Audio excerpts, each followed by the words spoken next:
Hello dear friends, स्वागत है आप सभी का आपके अपने यूट्यूब चैनल जागरण नॉलेज में। फ्रेंड्स, आज की इस वीडियो में हम 3 नवंबर के महत्वपूर्ण करंट अफेयर्स को देखेंगे, जो कि कुमार गौरव सर की क्लास का रिवीजन है। तो आज का हमारा पहला क्वेश्चन है, हाल ही में ब्रिटिश अकादमी पुस्तक पुरस्कार 2023 के लिए किसे चुना गया है? तो अभी ये नंदिनी दास जी को चुना गया है और इन्होंने कॉर्टिंग इंडिया उपन्यास लिखा है, जो कि सर थॉमस रो के भारत आगमन की कहानी का जिक्र है। और इस पुरस्कार की शुरुआत 2013 से होती है। विहान तल्या को फोटोग्राफी ऑफ द ईयर पुरस्कार से सम्मानित किया गया है। दीनानाथ राजपूत को रोहिणी नैयर पुरस्कार से सम्मानित किया गया है। दीप नारायण नायक को ग्लोबल टीचर अवार्ड से सम्मानित किया गया है। अंतर्राष्ट्रीय एनी पुरस्कार थॉलाथिन प्रदीप को मिला है। 8वां MS स्वामीनाथन पुरस्कार 2023 से सत्यनारायण को सम्मानित किया गया है। फिर फ्रेंड्स, हमारा दूसरा क्वेश्चन है, हाल ही में पहले AI सेफ्टी समिट 2023 में कौन सा समझौता किया गया है? तो अभी हाल ही में ये ब्लेचले घोषणा पत्र हुआ है, जो कि UK लंदन में ये ब्लेचले स्थान है। और AI के जोखिमों पर मिलकर कार्य करना इसका उद्देश्य है। इसको 28 देशों ने अपनाया है और इसमें भारत भी शामिल है। और दूसरा AI समिट साउथ कोरिया में होगा और तीसरा फ्रांस में होगा। ऑपरेशन गोल्डन आवर UK के किंग चार्ल्स की ताजपोशी के लिए ये अभियान चलाया गया था। और कुनमिंग घोषणा पत्र COP15 सम्मेलन जैव विविधता पर यह सम्मेलन था और ये मॉन्ट्रियल में हुआ था। अगला है दिल्ली घोषणा पत्र G20 के लिए वसुधैव कुटुंबकम इसकी थीम थी। One earth one family one future. ये भारत मंडपम में 9 से 10 सितंबर को आयोजित किया गया था। रामसर कन्वेंशन 2 फरवरी 1971 से इसकी शुरुआत होती है और ये आर्द्र भूमि के संरक्षण के लिए है। अगला फ्रेंड्स, हमारा नेक्स्ट क्वेश्चन है, भारत में सड़क दुर्घटना 2022 रिपोर्ट के अनुसार सड़क दुर्घटनाओं में सर्वाधिक मृत्यु प्रतिशत कहाँ दर्ज किया गया है? तो उत्तर प्रदेश में ये सर्वाधिक मृत्यु दर दर्ज किया गया है। अगर आपसे पूछे दुर्घटना में, तो दुर्घटना में तमिलनाडु का पहले स्थान है और मध्य प्रदेश दूसरे स्थान पर है। लेकिन अगर आप पूछा सड़क दुर्घटना में मृत्यु, तो उत्तर प्रदेश का पहला स्थान है और दूसरे स्थान पर तमिलनाडु है। और इसका प्रमुख कारण जो है वो तेज गति इसका प्रमुख कारण है और इसमें 18 से 45 आयु वर्ग के पीड़ितों का एक बड़ा हिस्सा है। सेव लाइफ फाउंडेशन के अनुसार सड़क दुर्घटना के मामले में भारत 38.15 की गंभीरता दर से के साथ 20 सबसे खराब देशों में से एक है।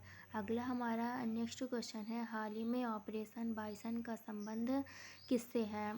तो ये लद्दाख से ऑपरेशन बाइसन का संबंध है और ये 1 नवंबर 1948 में इसकी स्थापना होती है।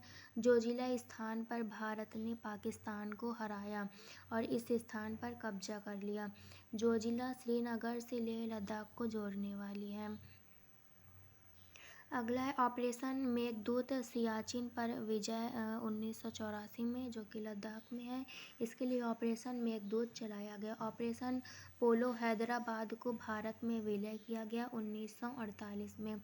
ऑपरेशन कावेरी सूडान में चलाया गया। ऑपरेशन करुणा म्यांमार और ऑपरेशन अजय इजराइल में। ऑपरेशन दोस्त तुर्की और सीरिया में चलाया गया। ऑपरेशन गंगा यूक्रेन में फंसे भारतीयों को वापस लाने के लिए चलाया गया। ऑपरेशन दैवी शक्ति अफगानिस्तान में चलाया गया। ऑपरेशन आयरन स्वॉर्ड इजराइल द्वारा हमास के खिलाफ चलाया गया और ऑपरेशन अल-अक्सा फ्लड हमास द्वारा इजराइल के खिलाफ चलाया गया। अगला हमारा नेक्स्ट क्वेश्चन है, हाल ही में भारत ने किसके विरुद्ध वनडे विश्व कप इतिहास में अपनी सबसे बड़ी जीत दर्ज की है? तो भारत ने श्रीलंका के खिलाफ अपनी सबसे बड़ी जीत दर्ज की है। इसका होस्ट भारत था। इसमें 10 टीमें थीं। शुभंकर इसका क्रिप्टोवर्स है, ब्लेज मेल है और टोंक जो है वो फीमेल है। इसका शुभंकर क्रिप्टोवर्स है, इसमें ब्लेज मेल और टोंक फीमेल है। ब्रांड एम्बेसडर इसके शाहरुख खान हैं और ये वानखेड़े स्टेडियम जो कि मुंबई में है, यहाँ इसका आयोजन हुआ था। ये इंडिया और श्रीलंका के बीच में हुआ था, जिसमें श्रीलंका ने 55 रन से ऑल आउट हो गया और 302 रन से भारत जीता श्रीलंका को हराकर। और पहला आईसीसी क्रिकेट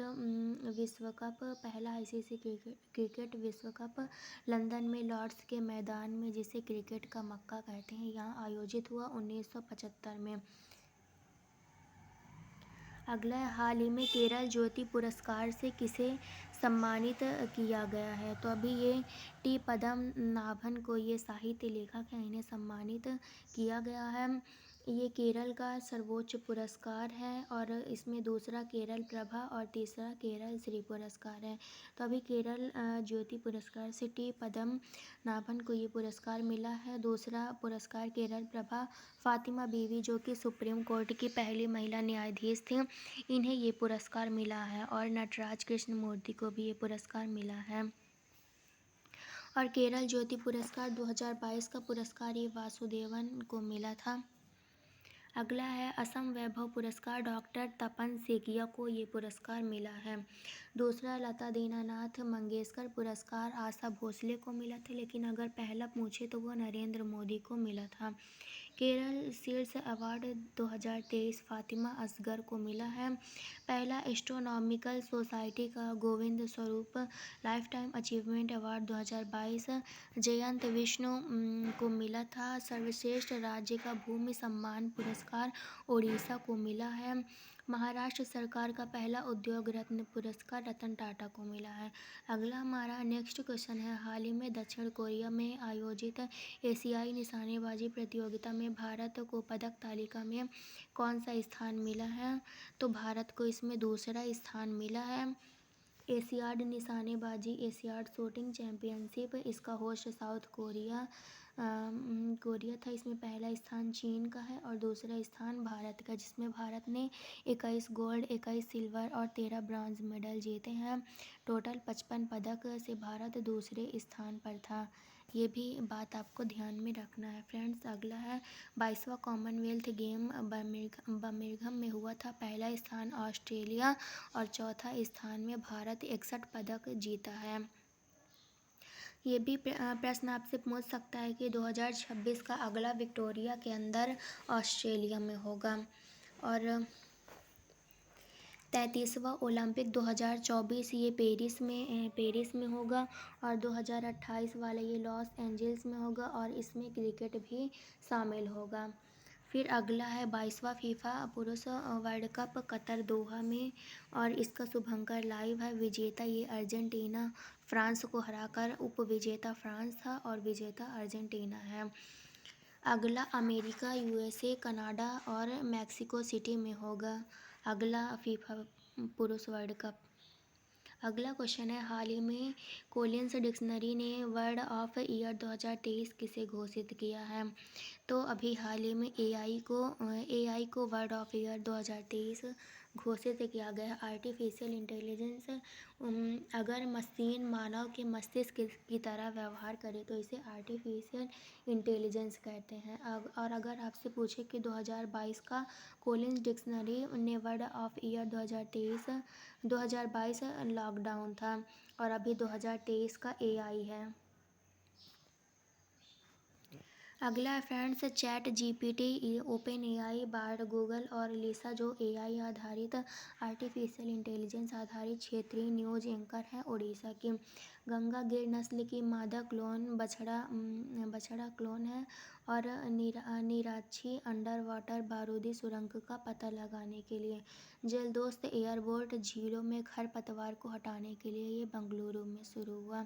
अगला है, हाल ही में आज़ादी का अमृत महोत्सव पुरस्कार किसे मिला है? तो आज़ादी का अमृत महोत्सव पुरस्कार मेरी माटी मेरा देश, ये जम्मू कश्मीर को मिला है। और इसका थीम मिट्टी को नमन, वीरों को वंदन इसका थीम है। अभियान में सर्वश्रेष्ठ प्रदर्शन करने वाले राज्य प्लस यूटी केंद्र शासित प्रदेश को ये पुरस्कार दिया जाता है।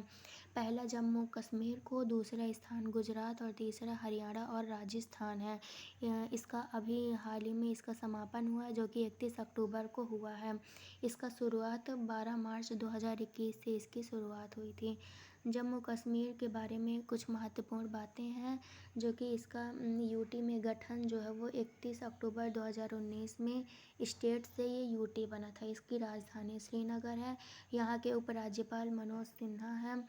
राज तरंगड़ी पुस्तक जो कि जम्मू कश्मीर का संपूर्ण इतिहास है, राज तरंगड़ी पुस्तक है। राजकीय पशु यहाँ का हंगुल है और झील यहाँ वुलर झील और डल झील है। अगला क्वेश्चन है, हाल ही में पीएम मोदी ने किस राज्य में पहली बार हेरिटेज ट्रेन का शुभारंभ किया है? तो अभी गुजरात में ये शुरुआत किए हैं पीएम मोदी ने। एकता नगर जिसका नाम पहले केवड़िया था, गुजरात में है, अब इसका नाम एकता नगर है। एकता नगर से अहमदाबाद के बीच ये शुरुआत हुई है। इसकी लंबाई 142 किलोमीटर है और इसका निर्माण वडोदरा गुजरात में हुआ था। अब फ्रेंड्स कुछ हेरिटेज ट्रेन है जिसको आपको ध्यान में रखना है, जैसे दार्जिलिंग हिमालटन रेलवे 1999 में इसकी स्थापना हुई थी। कालका शिमला ये 2008 में, और नीलगिरी और छत्रपति ये हेरिटेज ट्रेनें हैं। फिर अगला है नमो Bharat RRTS rapid express Delhi Ghaziabad Meerut में चलने वाली है। रीजनल रैपिड ट्रांजिट सिस्टम इसका पूरा नाम है। वंदे भारत दिल्ली से वाराणसी के बीच चेन्नई में इसका निर्माण हुआ। पहली ट्रेन डलहौजी के समय 1853 में मुंबई से ठाणे के बीच पहली ट्रेन चली थी। और रेलवे आयोग की स्थापना जो है वो रॉबर्टसन आयोग की सिफारिश पर हुआ है। और अभी इसके वर्तमान CEO जया वर्मा सिन्हा है जो कि पहली महिला हैं। और रेलवे लाइन का सर्वाधिक विस्तार जो है वो लॉर्ड कर्जन के समय में हुआ था। तो आज का ये करंट अफेयर यहीं पर ख़त्म होता है फ्रेंड्स। अगर आपको ये वीडियो अच्छी लगी हो तो आप इस चैनल को लाइक और सब्सक्राइब ज़रूर कीजिएगा। फ्रेंड्स देखने के लिए धन्यवाद।